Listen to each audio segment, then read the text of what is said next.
जी कैफ 7 आज के लेक्चर का आगाज करते हैं। Lecture number 62। कल के लेक्चर में हमने स्टडी किया था फाइनेंशियल स्टेटमेंट, उससे पहले हमने पढ़ा था बुक्स ऑफ अकाउंट्स और इनके प्रैक्टिस क्वेश्चन डिस्कस नहीं किए थे। आज के लेक्चर में प्रैक्टिस क्वेश्चन डिस्कस करेंगे और फिर इसके बाद नया कंसेप्ट ग्रुप फाइनेंशियल स्टेटमेंट ये सीखेंगे। अच्छा, कल के लेक्चर में मेरा ख्याल है थोड़ा सा कंसेप्ट ज़्यादा हो गए थे ऐसे। हाँ, नॉर्मली हम इतने ज़्यादा कंसेप्ट पढ़ने के आदी नहीं है। हाँ तो कल, हाँ तो कोई बात, दोबारा पढ़ लें इसको। ठीक है, दोबारा पढ़ लेते हैं, नो प्रॉब्लम। दोबारा अच्छा, नहीं भाई कह रहे हैं दोबारा पढ़ लेते हैं, तो पढ़ लेते हैं। तो मुझे ये बताइए, भाई इतना फ्री नहीं हूँ मैं अकेले थोड़ा। कोई क्वेश्चन पूछना चाहते हो तो पूछ लीजिए। कोई क्वेश्चन लर्निंग ऑब्जेक्टिव 2 में से, फाइनेंशियल स्टेटमेंट में से पूछना चाहते हो, कोई क्वेश्चन तो पूछ लीजिए। जी जी, लाइक 30 जून ईयर एंड है, तो जुलाई अगस्त सितंबर ये एक क्वार्टर, उसके बाद फिर 30 दिन यानी कि 30 सितंबर, ठीक है जी बिल्कुल। और जब सेकंड क्वार्टर की बात है तो 30 सितंबर से आगे 6 महीने के 30 जून से ही 6 महीने काम करने। नहीं, जो क्वार्टर होगा, अब बल्कि भी क्वेश्चन कर लेते हैं इसका क्वेश्चन है आज के क्वेश्चन में, आपका आंसर हो जाए। इन्होंने कहा सर वो क्वार्टरली फाइनेंशियल स्टेटमेंट के मंथ कैसे गिनने हैं, तो वो भी मंथ गिन लेते हैं। इसके अलावा कोई क्वेश्चन, कोई क्वेश्चन है? चलिए तो डिस्कशन कर रहे हैं। भाई आप खड़े क्यों हैं? अच्छा आपने किया है, मैंने ऐसे ही बिला वजह कर लिया। इनको क्यों नहीं खड़ा किया मैंने? बताएं क्यों खड़ा किया है, तो बताओ क्यों खड़ा किया है? क्वेश्चन की रिक्वायरमेंट नहीं समझते। हाँ, असाइनमेंट नहीं की, शाबाश, खड़े रहे खड़े रहे। आपको क्यों खड़ा किया है? क्यों खड़ा किया बताओ, जल्दी बताओ। क्या असाइनमेंट नहीं की? खड़े रहे, शाबाश। बल्कि ऐसा करें, भाई पीछे जो है बैठे हुए उनको नजर नहीं आ रहा, पीछे चले जाए, पीछे चले जाए। हाँ, असाइनमेंट करने वाले और असाइनमेंट ना करने वाले ये एक दूसरे के करीब ना बैठा करें। हाँ, ये ना असाइनमेंट ना करने वाले असाइनमेंट करना शुरू हो जाए, बैठ जाए यार, करके आया कर। थोड़े 3-3 4-4 क्वेश्चन होते हैं, वो असाइनमेंट नहीं करते। अकाउंटिंग के 2.5-3 घंटे डेली असाइनमेंट कर लेंगे, ये ला के 15-20 मिनट की असाइनमेंट होती है। चलिए पहला question, extravagant hotel limited EHL was incorporated in the year 2000। EHL's financial year ends on 30 June. Financial year and क्या है? फाइनेंशियल ईयर से याद आया, फाइनेंशियल ईयर किसे कहते हैं? डिफाइन करें जल्दी, टाइम नहीं जाया करना, टाइम नहीं जाया करना। फाइनेंशियल डिफाइन करें। Period for which company prepare financial prepared. क्या लाजमी है कि ये 12 मंथ्स होगा? नहीं, कम भी हो सकता है, ज्यादा भी हो सकता है। नॉर्मली जब इनकॉर्पोरेशन होती है फर्स्ट ईयर, उसमें पीरियड कम या ज्यादा हो सकता है। अच्छा, लॉ कहता है कि कम हो जाए तो कोई मसला नहीं, लेकिन अगर फाइनेंशियल ईयर 12 मंथ से एक्सीड कर रहा हो तो क्या करना? रजिस्ट्रार से अप्रूवल लेनी पड़ती है, रजिस्ट्रार से अप्रूवल लेनी पड़ती है।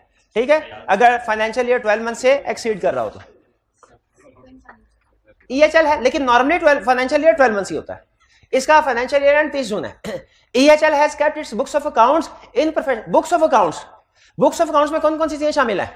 अच्छा, आज का लेक्चर जो है ना, उसका मटेरियल कम रखा है, नॉर्मल लेक्चर में जितना होता है उससे ज्यादा रखा है, तो इसीलिए ताकि बहाने से हमारे जो प्रीवियस टॉपिक्स हैं इनकी रिवीजन हो जाए और आपके ऊपर बर्डन ना हो ज्यादा।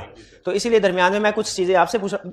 Books of accounts, receipts and payments, receipts and में cash received and expended along with particulars, और assets and liabilities, sale and purchases, और कॉस्ट अकाउंटिंग अगर वो प्रोडक्शन या मैन्युफैक्चरिंग में इन्वॉल्व है। शाबाश। तो वो कह रहा है EHL has kept its books of accounts in professional, systematic and organized manner since its incorporation। ये कहाँ पे मेंटेन करनी होती है books of accounts? Registered office में। कितने अरसे तक? 10 प्रीसीडिंग फाइनेंशियल ईयर। और आपको याद है मैंने आपको गिनने सिखाए थे, 10 ईयर नहीं बोलना, 10 preceding financial year. On 15 March 2022, due to shortage of space, Board of Directors has approved that the books of accounts should only be kept up to the period prescribed by companies at 2017. Up to which year EHL can dispose of its books of accounts?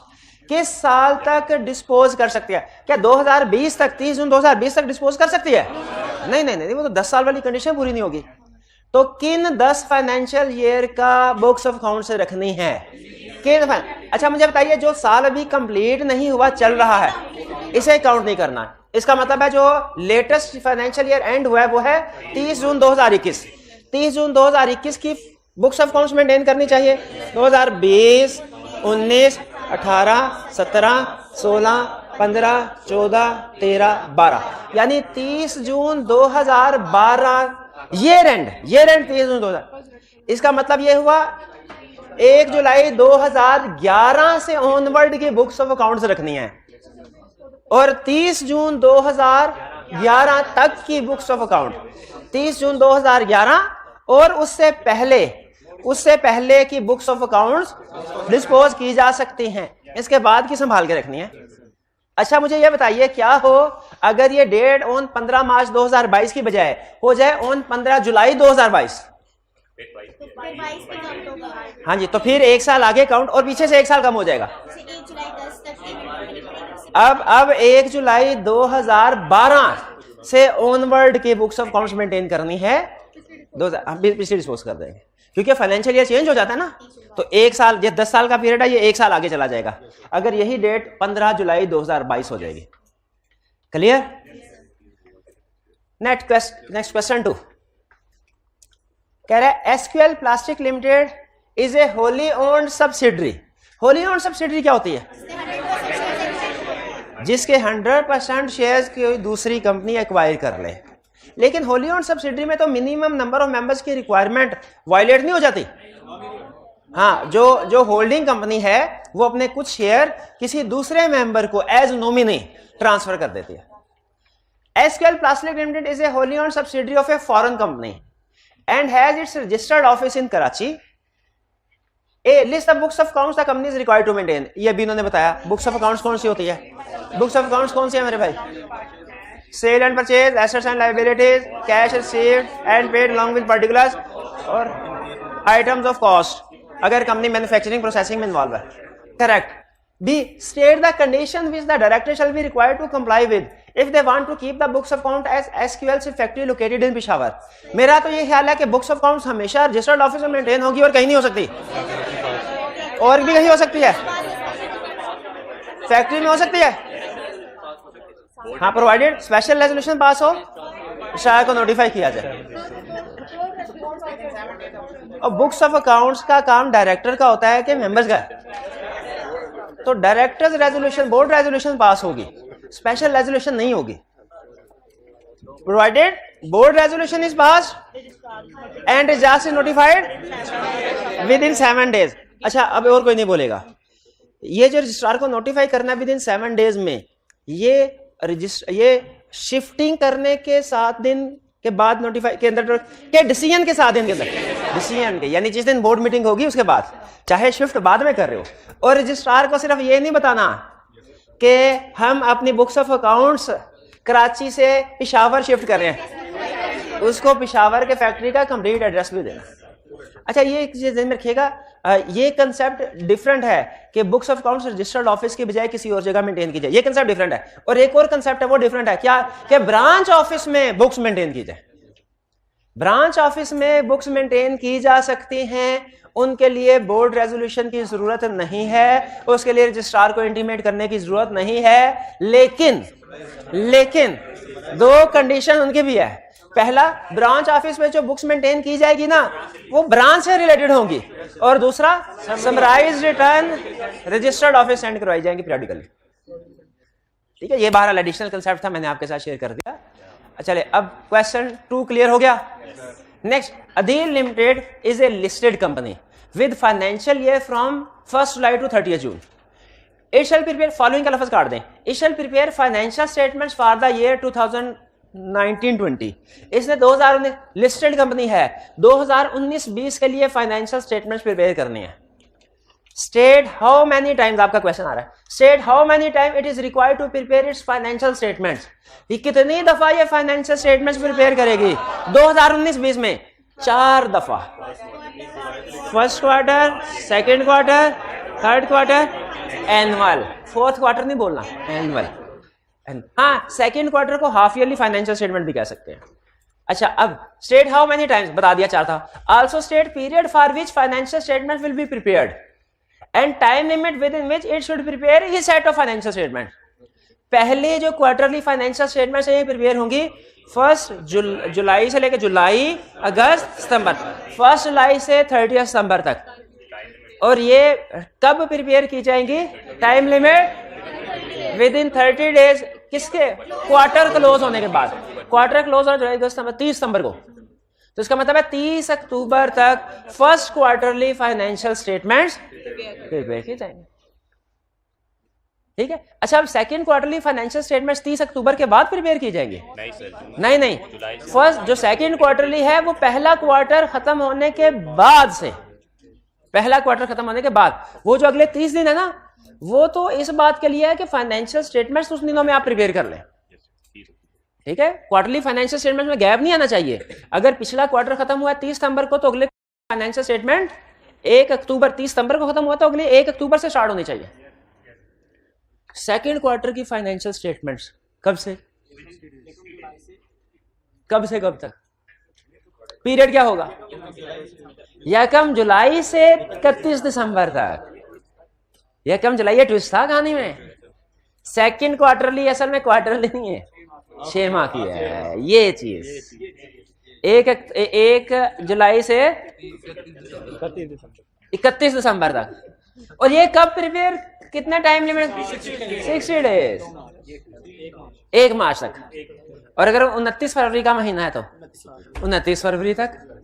और अगर 30 फरवरी का महीना है तो भैया होता है 30 फरवरी का। और ये भी कुछ साल पहले गुजरा भी है 30 फरवरी। अब आप छोटे होते थे, गूगल पे सर्च कीजिएगा 30 फरवरी की डेट आती है कि नहीं आती?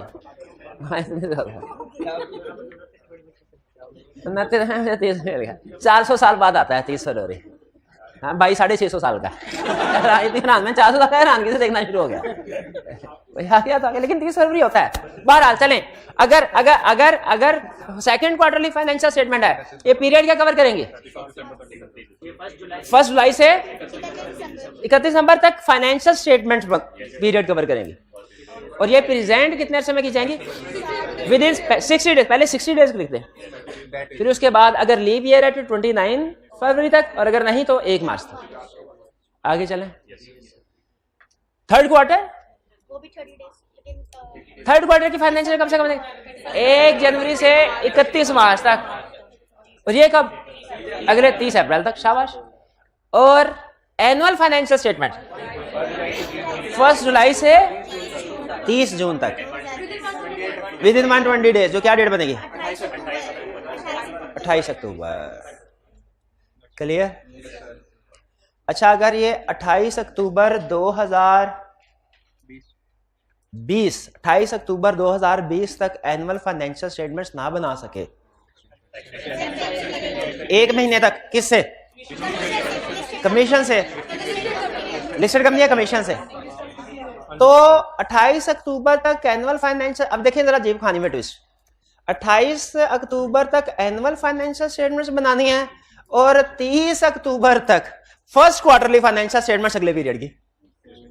भाई यही है ना, 28 अक्टूबर तक एनुअल फाइनेंशियल स्टेटमेंट, 30 जून साल तक, और 30 अक्टूबर तक फर्स्ट क्वार्टरली की। तो अगर 28 अक्टूबर तक एनुअल फाइनेंशियल स्टेटमेंट नहीं बना सकी, एक्सटेंशन ले ली, तो आपका क्या हाल है? क्वार्टरली बना लेगी। तो क्वार्टरली को एनुअल नहीं बनी तो क्वार्टरली ने तो एनुअल के बाद बनना है, उसमें बैलेंस कहां से आएंगे? भाई कॉमन सेंस की बात है, 30 जून तक का ऑडिट होगा, उसके बैलेंस हुआ आगे क्वार्टर में जाएंगे ना। अगर उसके बैलेंस ही नहीं फाइनल, आगे क्वार्टरली बन ही नहीं सकती। तो इस सूरत में क्या होगा फिर? क्या क्वार्टरली फाइनेंशियल स्टेटमेंट की एक्सटेंशन मिल सकती है? यस, अगर एनुअल फाइनेंशियल स्टेटमेंट की एक्सटेंशन ली हो तो क्वार्टरली की भी एक्सटेंशन मिल जाती है, कमीशन दे देता है। ठीक है। और अगर लिस्टेड कंपनी है तो एक्सटेंशन कौन देगा? कमीशन। और अनलिस्टेड है तो अनलिस्टेड। अगर लिस्टेड कंपनी है तो फर्स्ट क्वार्टरली फाइनेंशियल स्टेटमेंट्स की 30 दिन तक एक्सटेंशन देगा कमीशन। और अनलिस्टेड बनाती नहीं है।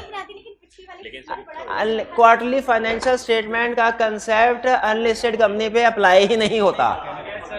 ऐसे रटे लगाए होते हैं ना, बाहर जगह पे फिट कर देना, खुदा का खौफ करें। क्वार्टरली फाइनेंशियल है तो लिस्टेड कंपनी का लिया, तो वो एनुअल फाइनेंशियल स्टेटमेंट वाली बात थी, एक्सटेंशन की नहीं। चलिए, ये 3 क्लियर हो गया। 4 The board of Relax Furniture Limited, a listed company, could not lay before the company in annual general meeting its annual financial statement for the year ended 30th June 2019 that was required to be laid on or before 28 अक्टूबर 2019। क्योंकि जाहिर है जो 30 जून year end है इसके 120 दिन 28 अक्टूबर तक ही बनते हैं। तो सही कह रहा है, बात समझ आ गई। What should RF do to avoid any penalty under company तक? एक्सटेंशन कमीशन से ले 30 दिन नहीं, अप टू 30 डेज, 30 दिन तक हो सकता है। कमीशन 15 दिन की दे दे, 20 दिन की, 25 दिन की एक्सटेंशन दे दे, अप टू 30 डेज है। B, RFL also wants to get extension filing its quarterly financial statement for the period ending 30th December. Can they do so? Yes.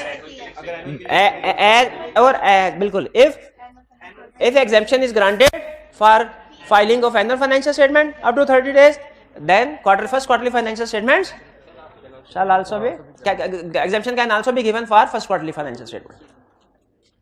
Clear? Second quarterly financial statement की extension कैसे मिलेगी? वो मिलेगी तो discuss ही नहीं हुई। शाबाश। नेक्स्ट,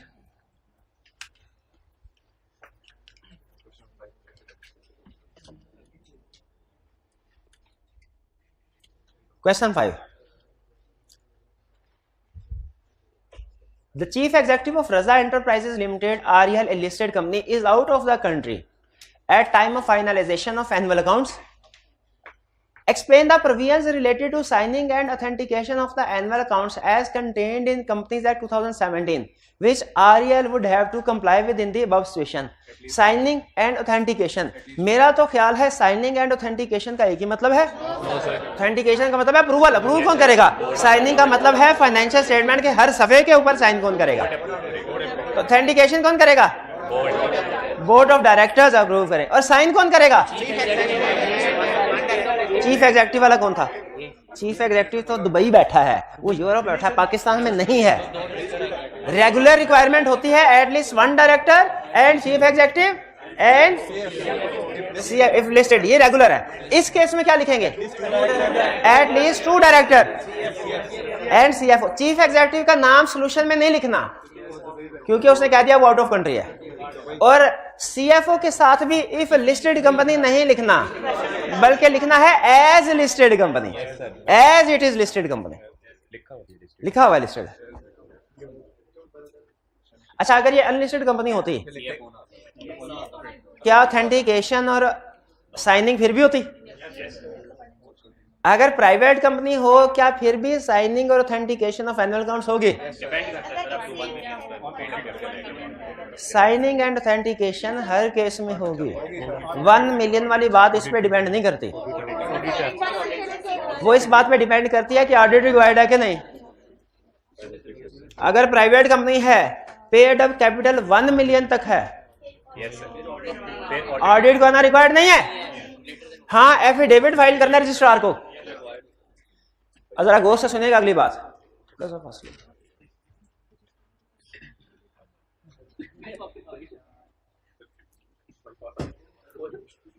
अगर प्राइवेट कंपनी है, पेड अप कैपिटल 1 मिलियन से कम है, ऑडिट नहीं करवाना, लेकिन एफिडेविट रजिस्ट्रार को जमा करवाना है कि फाइनेंशियल स्टेटमेंट बोर्ड ने अप्रूव किया।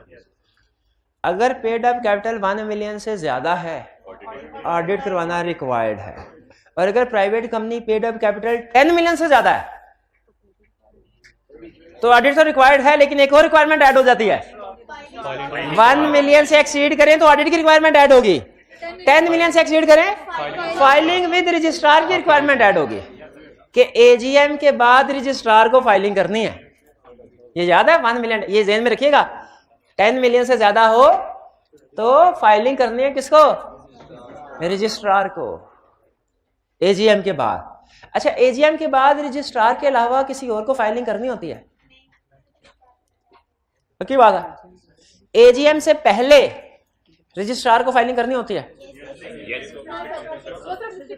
सिर्फ लिस्टेड कंपनी 3 को फाइलिंग करनी है, लेकिन लिस्टेड कंपनी के लिए एससीसीपी को, रजिस्ट्रार को, स्टॉक एक्सचेंज को 3 कॉपीज फिजिकली और 1 कॉपी इलेक्ट्रॉनिकली। 3 कॉपी हर एक को के एक 3 3 3 3 3 3। हाँ जी, ठीक है भाई, ये 1 मिलियन 10 मिलियन प्राइवेट कंपनी पता चल गया। यानी अगर प्राइवेट कंपनी है, पेड अप कैपिटल 1 मिलियन से कम है, ना फाइलिंग, नहीं फाइलिंग है, ऑडिट नहीं है।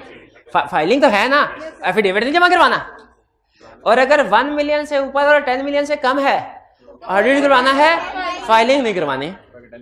और अगर 10 मिलियन से ज्यादा है, फाइलिंग में। यहाँ पे कुछ स्टूडेंट ना थोड़ा कंफ्यूज होते हैं कि सर 1 से 10 मिलियन के दरमियान में तो फाइलिंग नहीं है, समझ आया, लेकिन 1 मिलियन से नीचे पे फाइलिंग है, ये क्या चक्कर है? 1 मिलियन से नीचे फाइलिंग है, 1 से 10 के दरमियान फाइलिंग नहीं है, और 10 से ऊपर फाइलिंग है।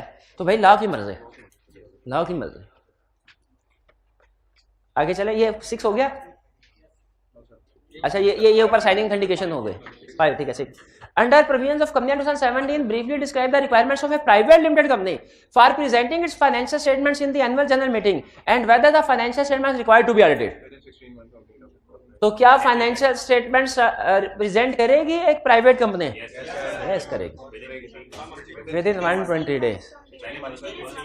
फर्स्ट है, अगर फर्स्ट है, फर्स्ट फाइनेंशियल स्टेटमेंट है तो with in 16 months from incorporation एक प्राइवेट लिमिटेड कंपनी अपनी फर्स्ट फाइनेंशियल स्टेटमेंट एजीएम में प्रेजेंट करेगी। एजीएम भी 16 मंथ्स ऑफ इनकॉर्पोरेशन ही होनी होती है, तो इसलिए रिक्वायरमेंट मैच करती है कि फर्स्ट एजीएम में फर्स्ट फाइनेंशियल स्टेटमेंट प्रेजेंट की जाएगी। अच्छा नेक्स्ट है उसका whether the financial statement required to be audited. इसके पेड अप कैपिटल में नहीं बताया उसने कुछ। अगर पेड अप कैपिटल 1 मिलियन से कम है तो ऑडिट नहीं करवाना, अगर पेड अप कैपिटल 1 मिलियन से ज्यादा है तो ऑडिट रिक्वायर्ड है। एफिडेविट बयान हल्फी वैसे अलग से सबमिट करते हैं, हाँ जी, कि बोर्ड ने ये फाइनेंशियल स्टेटमेंट्स कंसीडर कर लिए, अप्रूव कर लिए। Question 7, The annual general meeting of a company was held on October 31st, 2009, but on account of certain disagreements, members did not adopt the audited financial statement for the year ended June 30, 2009. Members ने उस audited financial statement को adopt नहीं किया। In the above situation, how would the company comply with the provisions of Company Act 2017 related to the filing of copies of annual accounts with the registrar of companies? अब कैसे करें? अगर AGM postpone हो जाए या adopt हो जाए या मेंबर्स ने इसको अडॉप्ट नहीं किया, फाइनेंशियल स्टेटमेंट स्टिल रजिस्ट्रार को हमने सबमिट फाइल करवानी है। लेकिन क्या लिखना है साथ? ये फैक्ट लिखना है कि मेंबर्स ने इसको अडॉप्ट नहीं किया फाइनेंशियल, और रीजन कि क्यों अडॉप्ट नहीं किया, डिसएग्रीमेंट थे। एनुअल अकाउंट्स अभी भी सबमिट करवाने हैं। क्लियर? बस ये हमारे क्वेश्चंस थे जो कि कंप्लीट हो गए।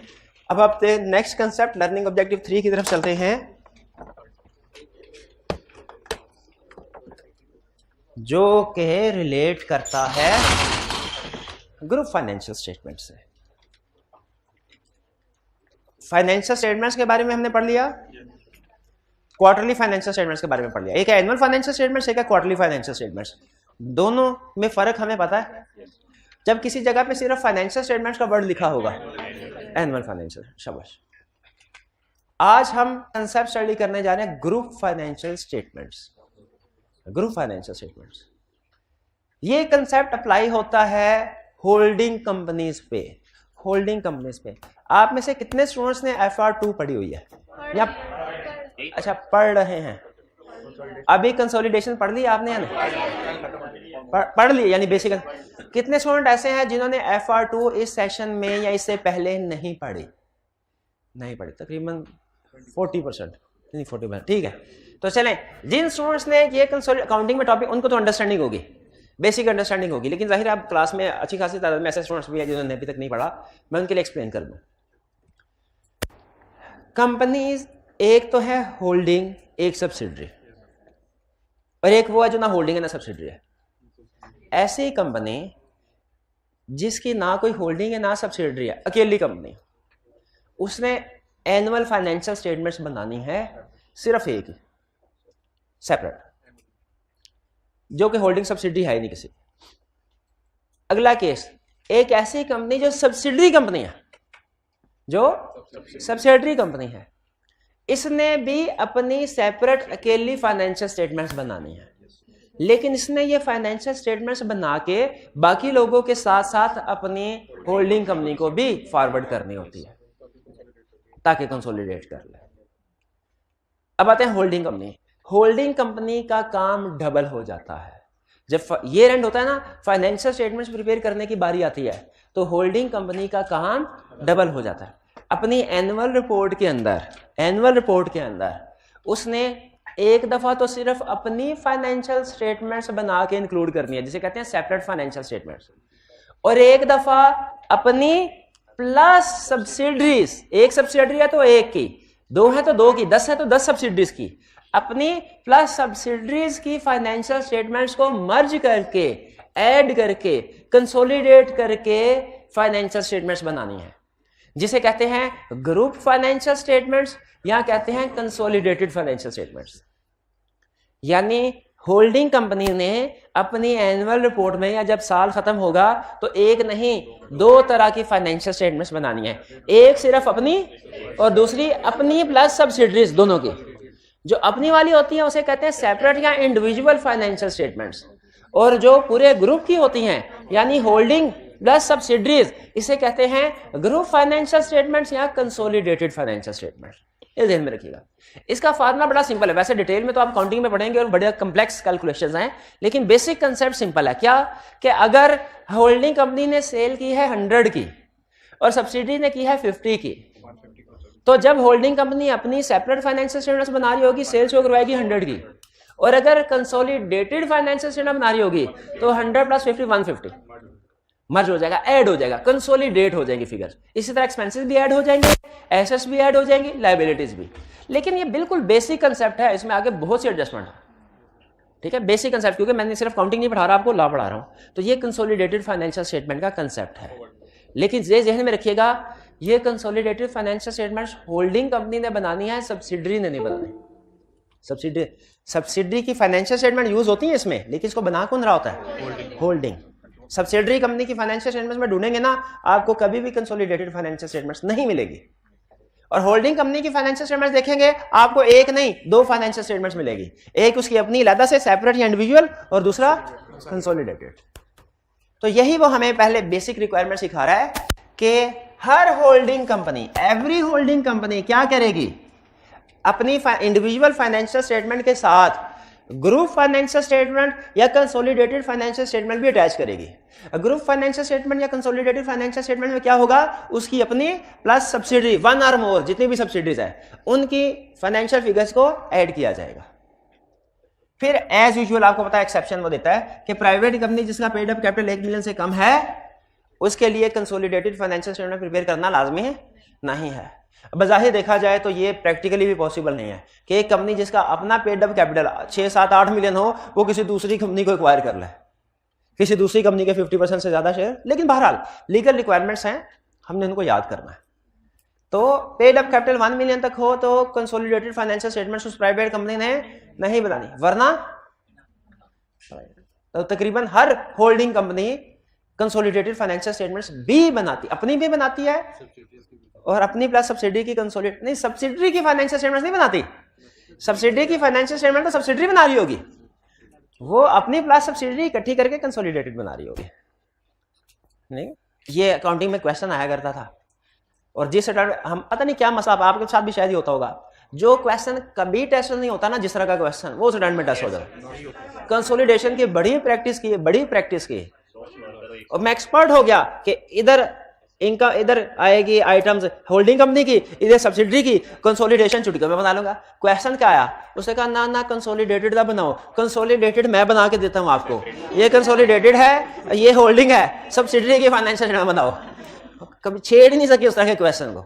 बात बात ऐसा भी होता, मुझे याद आ गया होल्डिंग से अकाउंटिंग का। बहरहाल तो ये आपको सिखाया जाता है, ये मेरा कैप लेवल पे टेस्ट नहीं करेगा। अच्छा सिखाया, कंसोलिडेटेड से इंडिविजुअल की बनाया जाते हैं। हाँ चल चले, ठीक है। बहरहाल चलो आगे चलते हैं। Next, shall be audited bye auditor. अच्छा, होल्डिंग कंपनी की फाइनेंशियल स्टेटमेंट्स को कौन ऑडिट करेगा?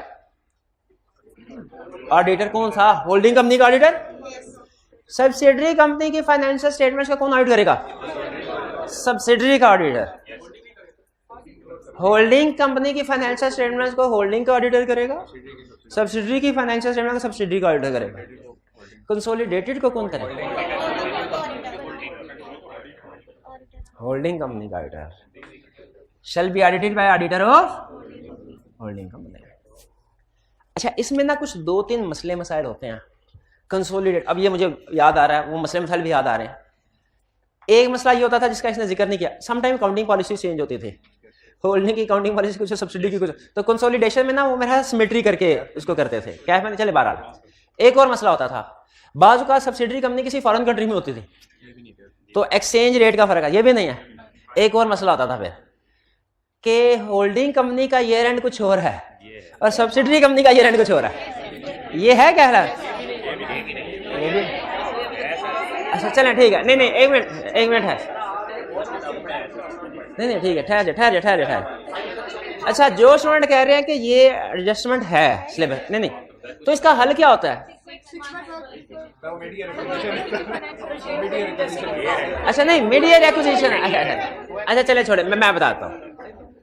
अगर 31 दिसंबर होल्डिंग कंपनी का ईयर एंड है और 31 दिसंबर ही सब्सिडरी कंपनी का ईयर एंड है तो कंसोलिडेटेड फाइनेंशियल स्टेटमेंट्स बनाना बहुत आसान है, तो कर।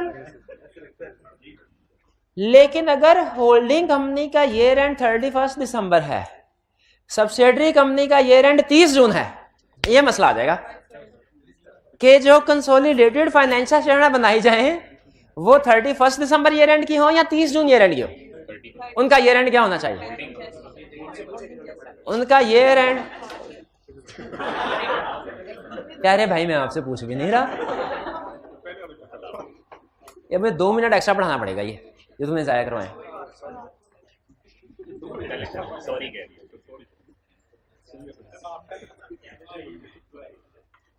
हाँ, तो बात चल रही थी, अगर होल्डिंग कंपनी का ईयर एंड 31 दिसंबर है, सब्सिडरी का 30 जून है, तो कंसोलिडेटेड फाइनेंशियल स्टेटमेंट का ईयर एंड क्या होना चाहिए?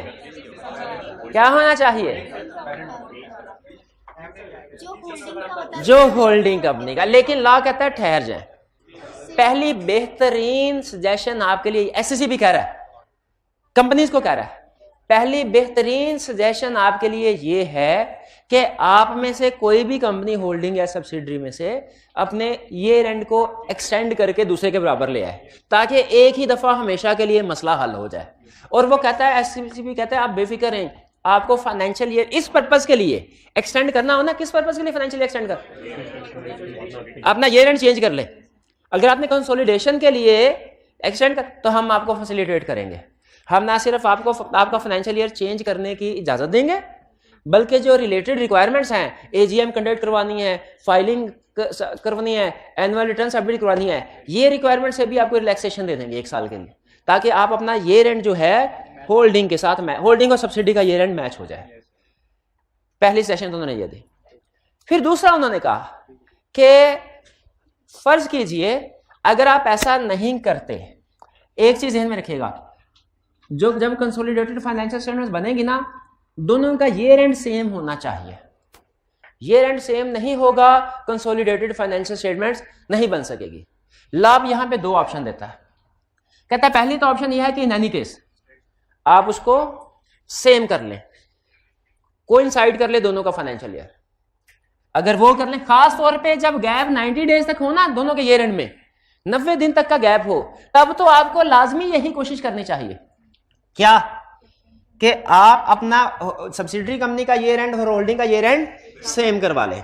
और इसमें कमीशन वादा कर रहा है क्या कि हर मुमकिन सहूलत प्रोवाइड करेगा, हर मुमकिन सहूलत प्रोवाइड करेगा। फाइनेंशियल ईयर एक्सटेंड करना है, फाइनेंशियल ईयर एक्सटेंड करवाएगा, क्योंकि जाहिर अगर फर्ज कीजिए ये situation up to 90 days, holding company का ईयर एंड है 30 जून, फर्ज कीजिए 30 जून, सब्सिडरी कंपनी का ईयर एंड है 30 अप्रैल और 30 जून, मैच नहीं कर रहे ना, तो कमीशन क्या कह रहा है? मैच कर लो, यानी एक्सटेंड कर लो। यानी सब्सिडरी को कह रहा है तुम अपना ईयर एंड 30 अप्रैल से एक्सटेंड करके 30 जून पे ले आओ, और उसमें कह रहा है कि आपको हम हर मुमकिन सहूलत प्रोवाइड करेंगे। आपको 1 साल के लिए फाइनेंशियल स्टेटमेंट 12 की बजाय 14 महीनों की बनानी पड़ेंगी ना, हम आपको रजिस्ट्रार से इजाजत ले देंगे। आपको एजीएम 120 डेज में कंडक्ट करवानी थी ना, तो हम वो 120 डेज 30 अप्रैल से नहीं, इस साल 30 जून से गिनेंगे, फैसिलिटेट करेंगे अगर गैप 90 डेज तक है। लेकिन अगर गैप 90 डेज से ज्यादा का है, और आप ईयर एंड सेम नहीं करना चाहते किसी वजह से, इस सूरत में क्या करें? जैसे फर्ज कीजिए कि ईयर एंड होल्डिंग कंपनी का है 30 जून, सब्सिडरी कंपनी का है 31 मार्च, सब्सिडरी का 31 मार्च और होल्डिंग का 30 जून, और दोनों डिफरेंट सेक्टर की हैं, ठीक है। जो होल्डिंग कंपनी का सेक्टर है ना, इसमें ज्यादातर बिजनेस जून के महीने में होता है, और सब्सिडरी का सेक्टर में ज्यादातर बिजनेस फर्ज कीजिए मार्च के महीने में होता है। तो वो कहते हैं जी हम तो ईयर एंड को सेम नहीं कर सकते, अब क्या करें? एक तो प्रेफर्ड सजेशन क्या दी कमीशन ने, ईयर एंड सेम कर ले, उसका हम फैसिलिटेट करेंगे। और अगर ये नहीं कर सकते, यानी जब दोनों में गैप जो है दोनों के ईयर एंड में 90 दिन से ज्यादा का है, जैसे एक 31 मार्च दूसरा 30 जून, उस सूरत में कमीशन ने कहा कि सब्सिडरी कंपनी क्या करेगी? इंटरम क्लोजिंग करेंगी। कब? जब होल्डिंग कंपनी का ईयर एंड होगा। यानी इस केस में सब्सिडरी कंपनी 30 जून को इंटरम क्लोजिंग करेगी, 30 जून को फाइनेंशियल स्टेटमेंट्स बनाए, लेकिन ये इंटरम क्लोजिंग सिर्फ और सिर्फ एक मकसद के लिए होगी, और प्रैक्टिकली ये बड़ा सरदर्द होता है। इसलिए कोशिश यही करनी चाहिए कि फाइनेंशियल ईयर मैच हो जाए। लेकिन एग्जाम में वो जो क्वेश्चन पूछेगा ना हमसे ला के पेपर में, वो फाइनेंशियल ईयर मैच नहीं करवाएगा, प्रॉब्लमेटिक सिचुएशन नहीं पूछने ना उसने, कहेगा आप बताओ क्या करना है, हम कहेंगे इंटरम क्लोजिंग करनी है। तो इंटरम क्लोजिंग में ये ना समझिएगा कि 30 जून पे एक तो ये कि इंटरम क्लोजिंग सब्सिडरी ने करनी है, यानी सब्सिडरी डिस्टर्ब होगी, होल्डिंग कंपनी डिस्टर्ब नहीं होगी। होल्डिंग कंपनी का ईयर एंड वही है। इंटरम क्लोजिंग किसने? सब्सिडरी कंपनी 30 जून को 3 महीनों की क्लोजिंग नहीं करेगी, बल्कि 30 जून को 1 जुलाई से 30 जून तक की ट्रांजैक्शंस की फाइनेंशियल स्टेटमेंट बनाएगी। लेकिन ये वो साल है जिसकी फाइनेंशियल स्टेटमेंट सिर्फ और सिर्फ कंसोलिडेशन के पर्पस के लिए बन रही है, बाकी किसी पर्पस के लिए नहीं। ये फाइनेंशियल स्टेटमेंट्स किसी को सबमिट नहीं करवाने, सब्सिडरी कंपनी ने सिर्फ किसको सबमिट करवानी है? ये बात समझ आए? चलिए फिर, तो इसका मतलब ये हुआ कंसोलिडेटेड फाइनेंशियल स्टेटमेंट में जहां होल्डिंग कंपनी का काम बढ़ता है कि अपनी के साथ कंसोलिडेटेड फाइनेंशियल स्टेटमेंट बतानी है, वहां पे सब्सिडरी कंपनी का काम भी बढ़ जाता है। कब? अगर ईयर एंड सेम ना हो। अब इसका या तो एक हल है, एक ही वक्त परमानेंट सोल्यूशन। परमानेंट सोल्यूशन क्या है? कि एक्सटेंड करवा ले कमीशन से, क्या कि फैसिलिटेट करवा ले। और दूसरा क्या हल है? अगर किसी भी वजह से ये काम नहीं करना, तो फिर हर साल आप सब्सिडरी को इंटरम क्लोजिंग करना पड़ेगी, ठीक है, इंटरम क्लोजिंग करना। और एक चीज आपको और बता दूं, ये वाली जो ऑप्शन है ना, ये वाली ऑप्शन, ये दोनों कंपनीज के लिए, होल्डिंग सब्सिडी दोनों में से जो मर्जी काम करवा ले, लेकिन ये वाली ऑप्शन इंटरम क्लोजिंग सब्सिडरी ने करनी है, होल्डिंग ने इंटरम क्लोजिंग नहीं करनी। ये बात समझ आ रही है? ये मसला समझ आ गया फाइनेंशियल ईयर का? ग्रुप फाइनेंशियल स्टेटमेंट्स में फाइनेंशियल ईयर की प्रॉब्लम समझ आ गई। डिस्क्लोजर रिक्वायरमेंट्स, अब बताइए जो होल्डिंग कंपनी की डिस्क्लोजर रिक्वायरमेंट्स होती है जो IFRS में है और कंपनीज एक्ट में भी है, होगी नहीं है? पढ़ाई नहीं जाती आपको disclosure requirement? 4 schedule 5th schedule के बारे में कुछ नहीं जानते? चले फिर मैं एक ऐसी बात बता दूं आपको जो शायद में भी आपके काउंटिंग के टीचर ने आपको कभी ना बताई हो। अच्छा नहीं बताया तो ठीक ही किया, ये तो मैं वैसे, और इसका ये मतलब नहीं आपने समझना कि मुझे काउंटिंग आपके काउंटिंग टीचर से ज्यादा आती है, ये नहीं, ये तो वैसे ही मैं बोंगी मारने लगा हूं, क्योंकि मेरा सब्जेक्ट कभी कभी ऐसा होता है ना, दूसरे सब्जेक्ट। कौन सा काउंटिंग स्टैंडर्ड है जो हमें बताता है कि फाइनेंशियल स्टेटमेंट्स किस तरीके से बनेंगी? IAS 1, शाबाश। लेकिन क्या आपको ये पता है पाकिस्तान में कोई भी कंपनी फाइनेंशियल स्टेटमेंट बनाते हो IAS 1 को फॉलो नहीं करती? पाकिस्तान में IAS 1 के मुताबिक किसके मुताबिक बनती है? कंपनी, और कंपनीज एक्ट में शेड्यूल है, 4 शेड्यूल और 5th शेड्यूल। मेरा ख्याल है 4 शेड्यूल लिस्टेड कंपनी के लिए और 5th अनलिस्टेड के लिए। ये पहले भी बताई थी ना बात, काउंटिंग में तो नहीं पड़ी आपने बात। हाँ, आज वरना जाके देख लीजिएगा, IAS 1 का फॉर्मेट देख ले और पाकिस्तान की किसी भी लिस्टेड कंपनी की फाइनेंशियल स्टेटमेंट डाउनलोड करें, फॉर्मेट देख ले, फर्क है। लेकिन फिर जब आप 4 शेड्यूल 5th शेड्यूल पे पहुंचेंगे तो वो मैच करेगा।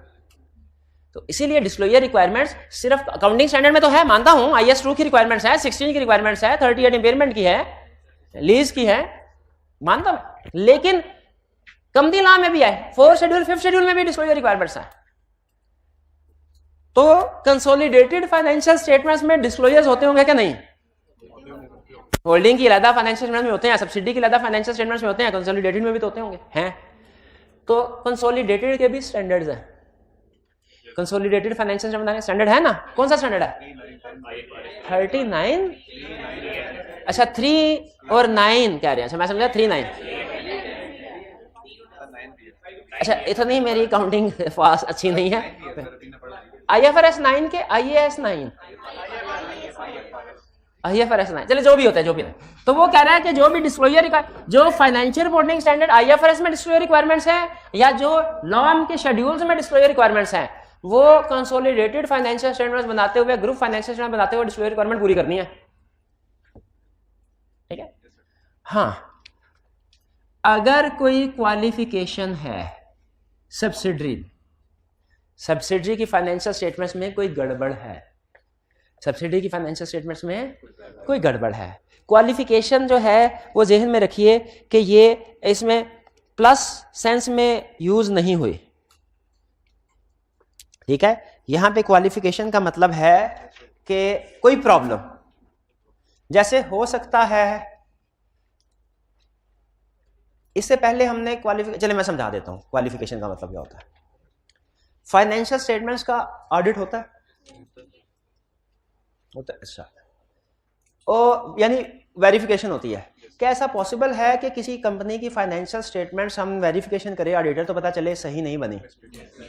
हो सकता है, उसमें रीजंस बहुत सी हो सकती हैं। जैसे हो सकता है इनकम स्टेटमेंट बैलेंस शीट सही नहीं बनाई, या ये भी हो सकता है कि कुछ डिस्क्लोजर्स जो देने थे वो नहीं दिए। जैसे कंपनीज अक्सर 2 नंबरी करने की कोशिश करती हैं कि उनके खिलाफ कोई लीगल केस पेंडिंग हो ना, तो फाइनेंशियल रिपोर्टिंग स्टैंडर्ड कहते हैं डिस्क्लोज करो, वो डिस्क्लोज नहीं करते। ठीक है, यहां पे इसी एग्जांपल को ध्यान में रखना है आपने कि अगर सब्सिडरी कंपनी की फाइनेंशियल स्टेटमेंट्स, अगर कोई ऐसी इंफॉर्मेशन है जो कि सब्सिडरी कंपनी से रेलिवेंट है और सब्सिडरी कंपनी ने उसको डिस्क्लोज नहीं किया, सब्सिडरी कंपनी ने, ऑडिटर ने कहा जी हम अपनी रिपोर्ट में लिखेंगे क्वालिफिकेशन है। क्वालिफिकेशन का मतलब क्या है कि सब्सिडरी की फाइनेंशियल स्टेटमेंट में ये गड़बड़ है। अच्छा, अब जरा सोच के बताना है, सब्सिडरी कंपनी की फाइनेंशियल स्टेटमेंट्स में क्वालिफिकेशन है यानी उसमें कुछ गड़बड़ है, कोई चीज मिसिंग है। वो चीज होल्डिंग कंपनी के शेयर होल्डर्स इवेंट है। ठीक है, सोच के बताना है। होल्डिंग कंपनी की फाइनेंशियल स्टेटमेंट्स में वो इंफॉर्मेशन आ रही होगी अगर होल्डिंग से रिलेटेड नहीं, वो सिर्फ सब्सिडरी से रिलेटेड है, सब्सिडरी से रिलेटेड, लेकिन होल्डिंग कंपनी के शेयर होल्डर्स समझते हैं कि जानना जरूरी है, तो वो इंफॉर्मेशन सब्सिडरी की फाइनेंशियल स्टेटमेंट में आनी चाहिए। एग्री कर नहीं आई, इसका मतलब है क्वालिफिकेशन हो गई। वो होल्डिंग कंपनी की इंडिविजुअल फाइनेंशियल स्टेटमेंट्स में भी नहीं आ रही, क्योंकि वो आनी भी नहीं चाहिए। कहां आनी चाहिए फिर? वो कंसोलिडेटेड में आनी चाहिए कि नहीं? यही कंसेप्ट समझा रहा है आपको कि आपने ग्रुप फाइनेंशियल स्टेटमेंट्स में या कंसोलिडेटेड फाइनेंशियल स्टेटमेंट्स में वो वाली इंफॉर्मेशन इंक्लूड करनी है। कौन सी वाली इंफॉर्मेशन? जो सब्सिडरी की क्वालिफिकेशन से रिलेट करती है और होल्डिंग कंपनी के मेंबर्स के लिए मटेरियल है यानी रेलिवेंट है, वो उसको जरूरी है, अहम है, अहम है, अहम है। और वो होल्डिंग कंपनी की फाइनेंशियल स्टेटमेंट्स में नहीं है, होनी भी नहीं चाहिए, वो तो है ही सब्सिडी से रिलेटेड। तो वो कैसे बताएंगे, कैसे बताएंगे हम होल्डिंग कंपनी के मेंबर्स को? डिस्क्लोजर कंसोलिडेटेड फाइनेंशियल स्टेटमेंट के डिस्क्लोजर में, यानी एक चीज सब्सिडरी में होनी चाहिए थी, नहीं है, तो वो होल्डिंग में आ नहीं सकती क्योंकि उससे रेलिवेंट नहीं करती, तो किधर आएगी? कंसोलिडेटेड में आनी चाहिए। ठीक है, और आगे कंसेप्ट उसने यहां नहीं बताया, बाद में कहीं बताएगा कभी। अगर वो अगर वो कंसोलिडेटेड फाइनेंशियल स्टेटमेंट्स में भी ना लिखें तो फिर इसका मतलब है कंसोलिडेटेड फाइनेंशियल स्टेटमेंट में भी क्वालिफिकेशन है, उनमें भी प्रॉब्लम है। यहां पे लफ्ज क्वालिफिकेशन का मतलब क्या है? प्रॉब्लम। ठीक है, ऑथेंटिकेशन किसके? सब्सिडी के होल्डिंग के दोनों? होल्डिंग के। बोर्ड ऑफ डायरेक्टर्स क्या करेंगे? ऑथेंटिकेट। साइनिंग कौन करेंगे? At least one director, CEO, if listed company. लेकिन ये holding financial statement if listed company कहने की क्या जरूरत है? ये होल्डिंग, ये ग्रुप फाइनेंशियल स्टेटमेंट तो सिर्फ लिस्टेड कंपनी के लिए नहीं, ये सबके लिए, ये सबके लिए। क्लियर हुई है बात? तो इसकी अप्रूवल और साइनिंग याद रखें, जो कंपनी बना रही है होल्डिंग उसकी रिक्वायरमेंट के साथ मैच होनी है अप्रूवल और साइनिंग। सब्सिडरी के डायरेक्टर्स नहीं आएंगे अप्रूव करने के लिए। क्लियर हो गई है बात? कोई प्रॉब्लम तो नहीं थे? चलिए जी जी, इंटरम क्लोजिंग का, हाँ इंटरम क्लोजिंग सुन लें, सबसे अहम क्या वो सवाल पूछा जो सबसे अहम है, शाबाश। इंटरम क्लोजिंग का मतलब यह है अभी साल खत्म नहीं हुआ लेकिन उससे पहले ही आपने एक कट ऑफ लगा दिया, लाइन लगा दी, और साल खत्म होने से पहले ही फाइनेंशियल स्टेटमेंट बना रहे हैं 12 महीनों की। यानी एक कंपनी का ईयर एंड है 31 दिसंबर और वो 30 अक्टूबर को ही अपने पूरे साल की फाइनेंशियल स्टेटमेंट बनाना शुरू कर दे, है ना जी बात। एक कंपनी का ईयर एंड है 31 दिसंबर 2020, उसे तो फाइनेंशियल स्टेटमेंट बनानी चाहिए 1 जनवरी से लेकर 31 दिसंबर 2020 की, लेकिन वो क्या कर रही है, वो 30 अक्टूबर पे इंटरम क्लोजिंग करके 1 नवंबर 2019 से लेके 30 अक्टूबर 2020 तक की फाइनेंशियल स्टेटमेंट बना रही है। ये है इंटरम क्लोजिंग। इंटरम क्लोजिंग, और ये क्यों बना रही होगी, ताकि ये बना के होल्डिंग कंपनी को भेज दे, इसलिए कि होल्डिंग कंपनी का ईयर एंड भी 30 अक्टूबर होगा। ठीक है, 30 अक्टूबर। कैसा हो सकता है कि होल्डिंग कंपनी का ईयर एंड 30 अक्टूबर हो और सब्सिडरी का 31 दिसंबर? हो सकता है, हो सकता है, हाँ। फिर उसमें एक्सटेंड कर देना चाहिए, लेकिन अगर एक्सटेंड नहीं करते तो फिर इंटरम क्लोजिंग करनी पड़ेगी। हाँ जी, सब्सिडी कर रही है, सब्सिडी ही इंटरम क्लोजिंग कर। क्लियर? चलिए, ये था हमारा आज का लेक्चर। आपने असाइनमेंट जरूर करने हैं, ठीक। चलिए, आज का लेक्चर यहाँ खत्म करते हैं। अल्लाह हाफिज।